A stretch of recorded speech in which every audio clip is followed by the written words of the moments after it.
hello लोगोफोर आंनि सानसुमा Narzary blog YouTube चेनेलखौ नायनानै अनसायग्रा सापर्ट खालामग्रा जाय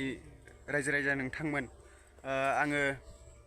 दायो दङ नैबे आंनिनो जाय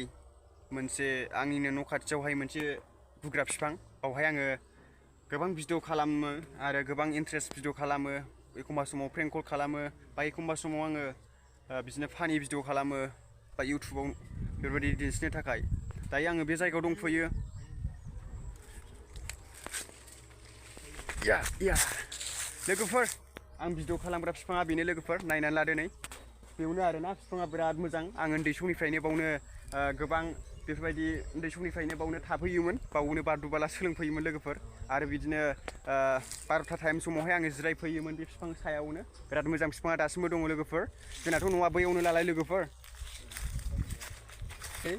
बिफाङाव फैदों लोगोफोर भिडिअ खालामनो थाखाय आरो दायो नै बिफांखौ बायनानै लादो नै आरो बरिया मोजां नै लोगोफोर बिफाङा आं बैनिफ्रायनो बारहरोमोन आरोना लोगोफोर बिराद मोजां मोनोमोन आं बे बिफांखौ दासिमबो सोलोङो बे बिफाङावनो उन्दै समनिफ्रायनो नैबाव थानानै बेगजाम बायसिना हरोमोन आरोखि ना लोगोफोर उन्दैनिफ्राय दासो बारा भिडिअ खालामनाय जाला उन्दैयाव बिराद स्टान्ट खालामोमोन बै गोजौनिफ्रायनो बारहरोमोन आरोखि ना लोगोफोर बेवहाय आङो बिराद मोजां जायो